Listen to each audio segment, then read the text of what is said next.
Sans pitié. Ah là là, ils étaient méchants. Je voulais y croire. Je voulais y croire un petit peu pour nos amis stéphanois, mais ouais, c'était un match à sens unique.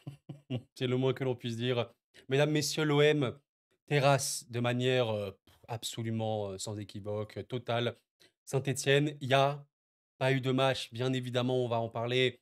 Sissoko, carton rouge, très tôt. Ça te met mal, même si c'est un avant-centre, ça déstructure totalement l'équipe, ça la déséquilibre. C'est une chose et au-delà de l'OM, j'ai vraiment envie qu'on parle de cette coupe de France, où il y a vraiment eu de très, très, très beaux matchs, des grosses surprises. Je sais pas vous, mais c'est une compétition que j'affectionne tout particulièrement. Voilà, on verra ça, pourquoi pas même, parler de quelques actualités comme Tours-Lorient. Je rappelle une chose, ce soir, normalement, on parlera de Lens PSG. J'espère vraiment que le PSG va passer. Je vous avoue que j'ai une petite appréhension, j'ai vraiment peur un peu et on fera le débrief avec Sou et on parlera pourquoi pas un peu de ce match-là. Le tirage au sort est à 20 h ce soir pour la suite de la compétition. Bref, on va quand même parler, pas mal de l'OM sur ce match-là. Bon, c'était, comment vous dire? Vous n'avez pas vu le match, je vais vous le résumer en quelques phrases, quelques mots. L'OM a été très largement supérieur à son adversaire. L'OM a été sans pitié avec Saint-Étienne. Saint-Étienne n'a quasiment pu rien faire. Voilà, je peux pas vous dire, autre chose. D'ailleurs, les stats, qu'est-ce qu'elles donnent? Ouais, bon, voilà, première période, qu'est-ce que tu as? Un tir, pour Saint-Étienne. Seconde période, 2 tirs pour Saint-Étienne. Enfin, c'est un non-match, voilà. L'OM a été plus fort. En plus, je sentais que la seconde période pour l'OM, c'était un peu on joue, tranquille. J'ai envie de noter des performances très, très bonnes. Et notamment Luis Enrique. Franchement, les gars, alors je sais pas trop quelle est la vision des Marseillais de purement et simplement sur Luis Enrique, parce que bon, vous savez que la vision du supporter, elle est quand même différente de la vision, voilà, de l'œil neutre, un peu plus loin, comme les journalistes ou voilà, moi, là, ici, dans cette vidéo. Mais moi, voilà, je regarde Luis Enrique, je le vois depuis le début de saison. Bah, franchement, je le trouve très, très pertinent. Et il n'a, je crois, jamais été appelé en sélection. Je serais pas particulièrement étonné qu'un jour il soit appelé, dans pas trop longtemps. Après, tu me diras que les ailiers en sélection brésilienne, entre Vinicius, machin, Rafinha, truc, il y en a. Mais bon, lui, il peut quand même être à droite. Bon, ça a été une performance vraiment bonne de l'OM. Pour un entrejeu qui a été bon. Euh, voilà, grosso modo, j'ai pas grand chose à dire sur ce match-là, honnêtement. Si c'était un match de Ligue 1, peut-être que je l'aurais un peu plus débriefé et tout, mais c'est-à-dire que là, Sissoko, le rouge, vous comprenez, ça met vraiment à mal le synthé, même si évidemment, je considère que le rouge, il est quand même mérité, logique, il faut pas se mentir, c'est malheureux, mais parfois ce genre de joueur peut condamner ton équipe, parce que, tu fais une erreur bête, c'est un truc un peu bête, tu n'as pas à faire ça à ce stade-là du match ni rien et entre nous, je pense que même si ce match avait eu lieu 11 contre 11, l'OM était quoi qu'il arrive plus fort. Bon, on avait vu un Saint-OM, il y a quelques temps, il y a quelques jours, quelques semaines, 2 semaines peut-être, où l'OM a été largement supérieur. Ce match-là, c'était, encore pire. Je vous montre ce petit tweet de la Minute OM. D'ailleurs, j'ai pu faire une vidéo avec eux, les gars, avant le classique, merci encore à eux pour l'invitation, c'était très gentil. Comme ils le disent ici, ça vaut un but. Ouais, il y a eu une opportunité importante pour, Saint-Étienne que tu peux pas avoir au niveau des stats parce que, bah, ça n'a pas, été considéré comme un tir parce qu'ils n'ont pas tiré les Stéphanois. Mais c'est bien ce qu'ils ont eu un moment, un contre, je crois et il y a eu un retour absolument dingue de Balerdi. Alors oui, bien sûr que Sainté aurait pu mieux jouer la chose et tout, mais il faut revenir. Bravo, franchement bravo. C'est cool en plus, voilà, quand même Sainté arrive à faire un clean sheet, voilà, alors que Rouli, hein, n'était pas là. Effectivement, c'était, Delange, je sais pas si je prononce bien son nom. Voilà, c'était un match où l'OM était plus fort et je pense que, ouais, vous me dites à quel point vous y croyez ou non, mais l'OM potentiellement jouer la coupe de France, c'est-à-dire vraiment chercher la coupe de France pour la gagner, pourquoi pas? Après le tirage au sort, il est évidemment extrêmement important. Si tu me dis que l'OM prend le PSG en 16e, bon, voilà, j'en sais rien. Après attendez, il faut que le PSG, il faut que le PSG passe quand même. Mais ouais, s'il y a un OM PSG, les gars, je vous le dis, hein, si l'OM sort le PSG, je suis dans un état. Là, avant, j'étais pas sur YouTube, mais vous savez, à l'époque où l'OM, enfin, il y a quelques années, 2-3 ans, je sais plus quand l'OM a sorti le PSG en Coupe de France, et les gars, je l'ai là, je l'ai là, c'était abominable, j'en pouvais plus. J'en pouvais plus, c'était affreux. Bref, mais en tout cas, il y a l'équipe type, il y a le banc. C'est bien en plus, il a pu faire, allez je vais dire un peu tourner, il y a quand même une équipe type, hein, côté OM, quasiment équipe type, mais il a pu faire jouer certains joueurs. Alors moi, j'aimerais beaucoup voir, je sais pas vous, hein, vous me dites évidemment, l'espace commentaire, il est là pour ça, je peux pas répondre à tout le monde, vous le savez bien, mais je lis les commentaires, ne vous inquiétez pas. Jonathan Rowe, vraiment, vous me donnez votre avis, mais purée, il y a quelques semaines, je le voulais titulaire à l'OM. Je le trouvais très, très, très pertinent. Bon, au final, ouais, il est un peu dans le turnover, il est un peu sur le banc. Bon, Il y a une équipe type de toute façon qui a été trouvée. Mopé pour moi il est installé maintenant. Mais voilà, Jonathan Rowe il est rentré à la combienième? On va vérifier ça très, très rapidement les gars. Jonathan Rowe. OK, bon, Rowe est rentré à la 63e pardon, à la place de Rabiot qui aura fait un match vraiment OK, hein. Et Koné d'ailleurs qu'on voit un peu moins. On voit pas trop, il a été, blessé il me semble pendant un temps. Koné, j'aimerais vraiment beaucoup le voir. Rowe, j'aimerais beaucoup le voir. Vous voyez il est rentré quand? Vous voyez les gars? Ouais, ouais, il est rentré à la 70e. Ouais, un petit 20-25 minutes à jouer. Bon, en vrai, il y a quand même un banc, ça, où tu dis, bon, pff, ouais, le banc de l'OM, il est quand même. Voilà, sur ce match-là, tu peux faire. Regarde, si t'as déjà une équipe type, honnêtement, qui fait peur. Bon, t'as le luxe de pouvoir faire entrer des mecs comme Ro, comme Wai. T'as fait rentrer Ismaël Koné. Bon, oui, c'est sombre, c'est très très fort. Et vraiment, il y a d'autres, hein, il y en a d'autres. Aminari était d'ailleurs revenu, je crois qu'il était blessé, hein. Franchement, ça va être très très intéressant de suivre l'OM toute cette saison. Déjà qu'en Ligue 1, ils sont plutôt très très bons, hein. Ils sont deuxième, avec un match en moins. Attention, potentiellement 33 points. On verra bien tout ça. Mais voilà, je vais quand même essayer d'avoir un mot pour Saint-Etienne, les gars. Je suis très triste pour cette équipe que j'aime beaucoup. Comme je l'ai dit en intro, je voulais un peu y croire. Bon, vous l'avez vu si vous me suivez un peu sur la chaîne, j'avais pronostiqué évidemment une victoire OM assez nette et tout. Bon, je n'avais pas forcément anticipé le carton rouge, mais je voulais un peu y croire. La magie de la Coupe de France. Parfois, voilà, le plus faible, entre guillemets. C'est pas une équipe faible, faible. Saint-Etienne, c'est pas une équipe nationale, vous avez compris, mais évidemment qu'en Ligue 1, c'est assez faible. Mais allez, pourquoi pas faire un peu douter l'OM? Pas du tout. Et même avant le rouge, OK, Sissoko a un rouge à la 21e. Les gars, entre la première et la 25e minute, tu sais comment va évoluer ce match-là. Donc pour conclure, l'OM a été plus fort. Bravo à l'OM qui va se qualifier pour les 16e. Encore une fois, le tirage au sort aura lieu ce soir. Et pour saint j'espère, ouais, pourquoi pas un petit renouveau avec leur nouveau coach. On verra bien. Le maintien en Ligue 1, il est extrêmement urgent. Là, on parle d'une équipe qui est voilà, 16e. Le maintien est vraiment faisable. On verra bien. Ça va jouer pour moi entre Nantes, Angers, saint Le Havre et Montpellier dans ces eaux-là.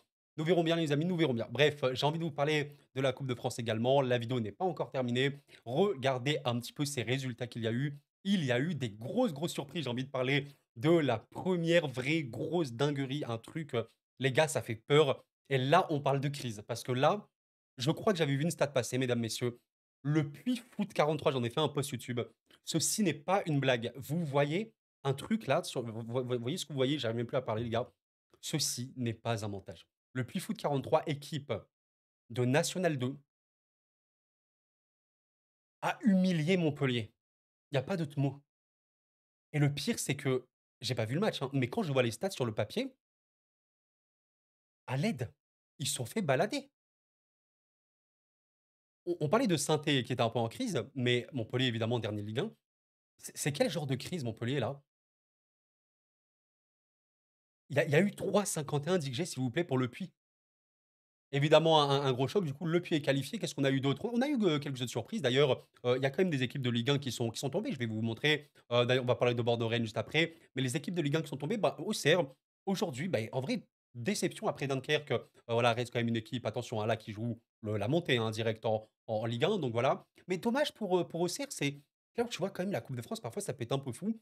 Auxerre, bah, à la maison, c'est incroyable depuis une saison et demie, deux saisons limite. En tout cas, cette saison Ligue 1, c'est énorme. Bon, alors OK, il y a quand même eu, franchement un peu de turnover. Bah, tu as perdu. C'est un petit coup de froid, franchement dommage. Je pense que qu'Auxerre aurait pu faire une petite chose sur cette, coupe de France. Bah, écoutez les amis, on a, quelle autre équipe de Ligue 1 qui sont tombées? On a bon voilà évidemment on l'a dit, Montpellier, Nantes est passé. On va parler de Nantes après, par rapport à la recette.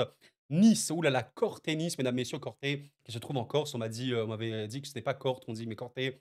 Nice, ouh là là, ouh là là là là, les gars, rappelez non mais ce match-là, il y a eu un carton rouge d'ailleurs pour Nice, voilà, à la 39e minute.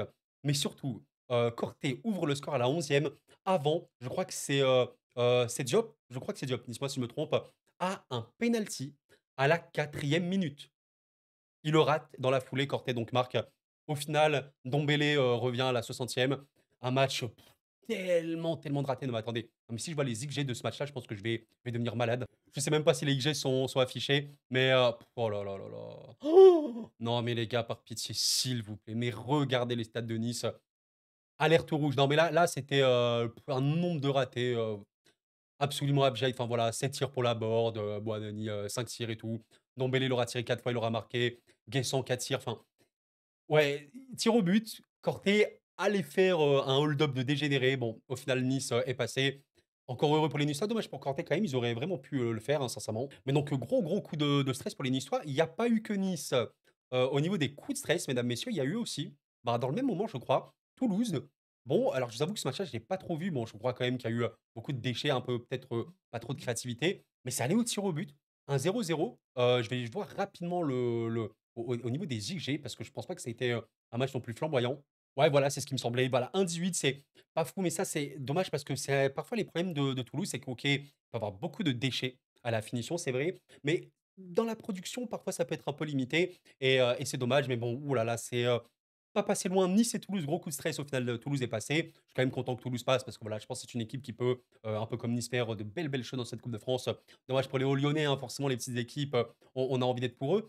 Qu'est-ce qu'on a eu d'autre? Donc, en équipe qui ont sauté, en Ligue 1, nous avons Montpellier, comme on l'a dit, nous avons Auxerre, OK, et nous avons, je vais trouver ça, et donc si je me trompe pas, nous avons également Le Havre contre le Stade Briochin.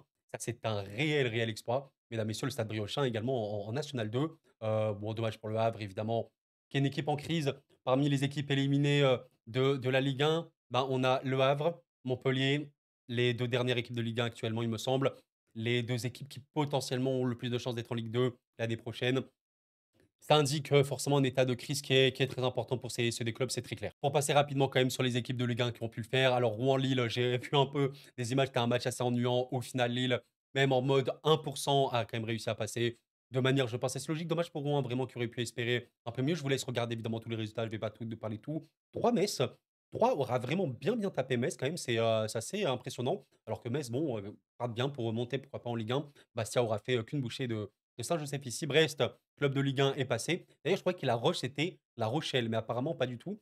On a AS Cannes Grenoble, un 3-2, vraiment assez particulier le match. Concernant Drancy-Nantes, il y a eu, quelque chose qui a fait pas mal polémique, je vous le montre tout à l'heure. Je vous laisse regarder évidemment les autres matchs. Strasbourg, a battu, Calais à l'extérieur. Lyon, ça sera fait un petit peu peur. Il y a eu un fin de match assez chaude entre l'Entente et Lyon. Bon, Lyon, même en mode vraiment, je ne les ai pas trouvés, vraiment se donner à fond. Je sentais qu'ils étaient vraiment en mode diesel également, très light.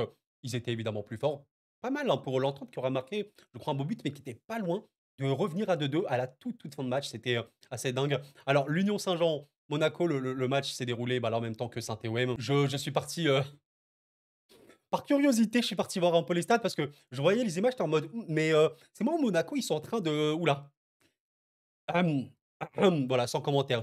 Bon, évidemment, on peut rarement faire, plus déséquilibré. Évidemment, Monaco était, très largement au-dessus. Notons que Lyon Saint-Jean a marqué un but, félicitations, et nous avons Rennes. Ah là là, le Bordeaux-Rennes va terminer par ça avec le truc sur tout Lorient et sur, Drancy-Nantes.